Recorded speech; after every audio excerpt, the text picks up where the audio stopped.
Hello दोस्तों, क्या आपको लिसनिंग सेक्शन में सारे क्वेश्चंस टाइम पे कंप्लीट करने के लिए दिक्कत हो रही है? क्या आपके right from questions, dictation question छूट रहे हैं मॉक टेस्ट में? तो ये वीडियो लास्ट तक देखिएगा। आज हम बात करेंगे लिसनिंग सेक्शन में टाइम मैनेजमेंट कैसे करते हैं और कौन से क्वेश्चंस को कितना टाइम देंगे। ये चीजें आज हम डिटेल में डिस्कस करेंगे। तो आज का वीडियो आप ध्यान से देखिएगा। अगर स्पेशली उन स्टूडेंट्स के लिए जिनको मॉक टेस्ट करते हुए राइट फ्रॉम डिक्टेशन का एक या दो क्वेश्चन छूट रहा है। मैं सागर अल्फा पीटी से। आज का वीडियो हमने बनाया है दो चार स्टूडेंट्स के कमेंट्स देखने के बाद, जिन्होंने बोला था कि ये लिसनिंग सेक्शन में टाइम मैनेजमेंट कैसे करना है, क्योंकि उनका राइट फ्रॉम डिक्टेशन क्वेश्चन छूट रहा है। ठीक है, तो फिर लिसनिंग सेक्शन को एक सरफेस लेवल से स्टडी करते हैं तो हम दो चीजें ध्यान में रखिएगा। लिसनिंग में आपको 12 से 20 क्वेश्चंस आएंगे एग्जाम में। 8 डिफरेंट टाइप्स ऑफ क्वेश्चंस आएंगे और टाइम अलाउड आपको होगा 30 से 43 मिनट तक, 30 to 43 मिनट्स। सो टाइम और नंबर ऑफ क्वेश्चंस दोनों चेंज होंगे। ईच स्टूडेंट के लिए किसी को 13 क्वेश्चंस आएंगे, किसी को 15 क्वेश्चन आएंगे। इसी हिसाब से टाइम भी एडजस्ट होगा। अब ये 8 डिफरेंट टाइप्स ऑफ क्वेश्चंस में से कौन से क्वेश्चंस को कितना टाइम देना है, ये चीजें हम डिस्कस करेंगे। और इसके लिए मैं आपके साथ मेरा स्क्रीन शेयर कर रहा हूं। सो ये हुआ हमारा लिसनिंग्स। ये हुए लिसनिंग के 8 question: summarise spoken text, multiple choice, blanks and so on. पहला क्वेश्चन जो समराइज स्पोकन टेक्स्ट है, वो एग्जाम डे में आपको एक या दो आएंगे। सो अगर इसका अपना ही 10 मिनट टाइम होता है, सो इसके लिए आपको टाइम की टेंशन लेने की जरूरत नहीं है, क्योंकि उसका अपना 10 मिनट होगा। अगर दो क्वेश्चंस आएंगे तो 10 10 20 मिनट आराम से आपको मिलेगा। वही टाइम पे आपने नोट करना है कीवर्ड्स का, और उसके बाद एक टेम्पलेट यूज करके आपको उसके समरी को लिखना है। सो ये क्वेश्चन अगर हम देखेंगे अल्फा पीटी में, तो यहाँ पे क्लियरली हमारा टाइमर स्टार्ट होगा 10 मिनट वाला। Here we go। 10 मिनट में आपको ऑडियो सुनना है जो जनरली 1 मिनट का होता है। उसके बाद वो ऑडियो सुनते सुनते आपने नोट करना है। अल्फा पीटी का टेम्पलेट यूज करके वो कीवर्ड्स को डाल के आप इसका आंसर रेडी कर सकते हैं। इसमें ध्यान देने वाली बात, 50 से 70 वर्ड के बीच में रहना है हमें। और सेंटेंसेस प्रॉपर होने चाहिए, full stops, commerce, capital letters, ये चीजों में ध्यान रखिए। स्पेलिंग मिस्टेक्स ये बहुत करते हैं स्टूडेंट्स, उन चीजों पे ध्यान रखिए। 10 मिनट टाइम इनफ टाइम है आपको ये सब चेक करने के लिए। ये हुआ पहला क्वेश्चन। इसके बाद दूसरा क्वेश्चन जो होता है लिसनिंग सेक्शन का, वो होता है multiple choice questions with multiple answers. ये एग्जाम डे में एक या दो क्वेश्चंस आएंगे आपको, उससे ज्यादा कभी नहीं आएगा। और multiple choice question multiple answers में स्टूडेंट्स टाइम वेस्ट ज्यादा करते हैं, क्योंकि दो तीन आंसर्स सही हो सकते हैं इसीलिए। तो हमने दिमाग में क्या रखना है जब ये क्वेश्चन करेंगे? सिर्फ एक चीज, ऑडियो जब खत्म होगा आपका आंसर डन होना चाहिए। ऑडियो खत्म होने के बाद आपको पढ़ना नहीं है। जब ऑडियो खत्म होगा इसका मतलब है कि आपका आंसर रेडी होना चाहिए। आप चाहे ये लगा लो, ये लगा लो, जो भी आपको ठीक लगे आंसर लगा दो। ऑडियो खत्म हुआ, आपने नेक्स्ट कर दिया, तो आपका लास्ट में राइट फ्रॉम डिक्टेशन के लिए आराम से टाइम बचेगा। क्योंकि ये multiple choice question with multiple answers एक कंफ्यूजिंग टाइप का क्वेश्चन होगा। आपको ये भी सही लगेगा, ये भी सही लगेगा, ये भी सही लगेगा।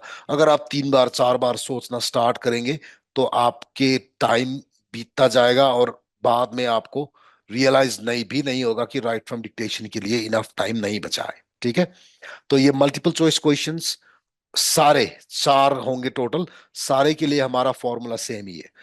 ऑडियो खत्म तो हम नेक्स्ट करने के लिए रेडी हो जाना चाहिए। ठीक है, इसके बाद आएगा fill in the blanks. Fill in the blanks important question है। इसका वैल्यू भी हाई है, ये आपका लिसनिंग और राइटिंग दोनों सेक्शंस में कंट्रीब्यूट करेगा। और एग्जाम डे में आपको 2 या 3 क्वेश्चन आएंगे। सो फिल इन द ब्लैंक्स के लिए इतना ज्यादा स्ट्रेस लेने की जरूरत नहीं है, क्योंकि बस आपको कुछ वर्ड्स ही टाइप करने हैं, 5 6 4 कुछ ऐसे वर्ड्स टाइप करने हैं। तो पेपर में पहले पेपर में लिख के उसके बाद टाइप भी कर सकते हैं, या डायरेक्ट आप कंप्यूटर पे टाइप भी कर सकते हैं। आपको जो भी कंफर्टेबल लगे उस हिसाब से कर सकते हैं। और इसमें इतना ज्यादा टाइम जाएगा भी नहीं आपका, क्योंकि अगर वो वर्ड आपने सुना है तो बस आपने नोट कर लिया, उसको टाइप करना है। अगर नहीं सुना है वो वर्ड तो फिर बस अब god can help you, nobody can help you, so उसको खाली छोड़ दीजिए या गेस डाल दीजिए। नेगेटिव मार्किंग नहीं होगा तो एक गेस करके डाल दीजिए, वो सही रहेगा। ठीक है। Again fill in the blanks में ध्यान देने की चीज स्पेलिंग और टाइम। मेरे ख्याल से इसमें आपको इतना ज्यादा स्ट्रेस लेने की जरूरत नहीं है, क्योंकि ये क्वेश्चन में आपका ज्यादा टाइम वेस्ट नहीं होगा, 3-4 वर्ड्स ही टाइप करने हैं हमने। Okay, fill in the blanks के बाद में आएंगे 3 मल्टीपल चॉइस क्वेश्चंस। सो ये highlight correct summary, multiple choice single answer और सेलेक्ट मिसिंग वर्ड। ये तीनों क्वेश्चन एमसीक्यू सिंगल आंसर वाले क्वेश्चंस हैं। सारे 0.5 मार्क्स ही देंगे in general. So exam day में एक या मैक्सिमम 2 क्वेश्चंस आएंगे। ये तीनों क्वेश्चन में भी हमने क्या करना है, जब ऑडियो खत्म होगा तब तक आपको एक आंसर चूज करके नेक्स्ट करने के लिए रेडी बैठना चाहिए। अगर इस क्वेश्चन में आपने ज्यादा टाइम वेस्ट किया तो नीचे के जो 2 क्वेश्चन है, हाईलाइट इनकरेक्ट वर्ड्स और राइट फ्रॉम डिक्टेशन, ये छूटने के चांसेस हाई रहते हैं। सो ये तीनों क्वेश्चंस और ये ऊपर का एमसीक्यू मल्टीपल आंसर, ये 4 क्वेश्चन के लिए सिंपल टिप्स क्या है। When the audio finishes you should be ready to go next. Okay, जब ऑडियो खत्म होगा आपका आंसर वहां पे रेडी होना चाहिए। अगर वो गलत भी हो कोई टेंशन नहीं है, थोड़े थोड़े ही मार्क्स हैं, तो आपको इतना ज्यादा टेंशन लेने की जरूरत नहीं है।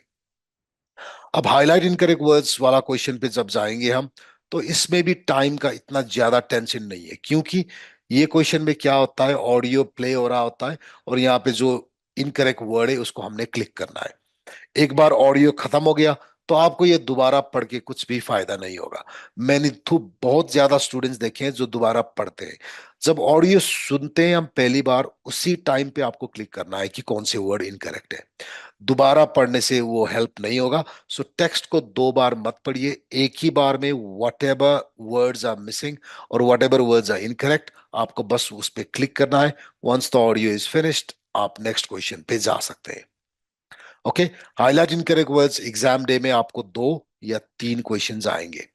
और लास्ट क्वेश्चन हुआ आपका राइट फ्रॉम डिक्टेशन। इसी क्वेश्चन के लिए हम टाइम सेव करने की कोशिश कर रहे हैं शुरू से ही। सो राइट फ्रॉम डिक्टेशन के लिए अगर आप ऊपर एमसीक्यूज में स्टक नहीं होके स्मूथली आगे आते हैं तो आराम से 2 मिनट्स ईच रह जाएगा। 2 मिनट बहुत होता है, क्योंकि ऑडियो 10 सेकंड का ही होना है। आपने टाइप करना है, 7-8 वर्ड टाइप करना है। बस उस पे आप स्पेलिंग्स पे ध्यान दीजिए, full stop, capitalisation of the first alphabet, ये छोटी छोटी चीजों पे ध्यान दीजिए और वो सेंटेंस जितना ज्यादा हो सके प्रैक्टिस कीजिए। आपका score definitely slowly slowly improve होता जाएगा। मॉक टेस्ट जब करेंगे आप, मेक श्योर कि ये टेक्निक्स को अप्लाई करें। ठीक है, ये करेंगे तो आपका एक आदत बन जाएगा कि एमसीक्यूज को क्विक करना है, राइट फ्रॉम डिक्टेशन को टाइम दे के अच्छी तरीके से करना है। समराइज स्पोकन टेक्स्ट के लिए अपना ही 10 मिनट पड़ा हुआ है। हाईलाइट इनकरेक्ट वर्ड्स में इतना ज्यादा एक्स्ट्रा टाइम आपको चाहिए ही नहीं। और फिल इन द ब्लैंक्स में बस आपने वर्ड्स टाइप करने हैं, तो इतना ज्यादा टाइम लगेगा भी नहीं। ठीक है, अगर आप ये चीजों को ध्यान में रख के करते हैं तो फिर लिसनिंग के टेस्ट में आपका राइट फ्रॉम डिक्टेशन कभी नहीं छूटेगा। राइट फ्रॉम डिक्टेशन क्यों छूटता है, क्योंकि स्टूडेंट्स एमसीक्यूज में अटक जाते हैं। सो नहीं अटकने के लिए एक आदत डाल दो, ऑडियो खत्म मतलब आपका टाइम खत्म। जो भी आंसर डालना है डाल दो, नेक्स्ट कर लो। गलत भी हो गया कोई बात नहीं, उसका टेंशन बिल्कुल भी मत लो। ठीक है, अगर ये चीजों को आप फॉलो करेंगे तो डेफिनेटली आपका टाइम मैनेजमेंट प्रॉपरली हो जाएगा। और मॉक टेस्ट हमारे पास अल्फा पीटीए में 100 से भी ज्यादा पड़े हैं। सो आप उनको यूज कीजिए, आराम से प्रैक्टिस कीजिए, ताकि आपका एक आदत बन जाए लिसनिंग सेक्शन में टाइम मैनेज करने के लिए। I hope you like the video. आपको ये वीडियो अच्छा लगा होगा। अगर कुछ और कंफ्यूजन है आपको तो कमेंट सेक्शन में डाल दीजिए, हम उस टॉपिक पे भी वीडियो जरूर बनाएंगे। और अल्फा पीटी को यूज करते रहिए, प्रैक्टिस करते रहिए और good luck with your PT examination. I'll catch up with you guys again very soon.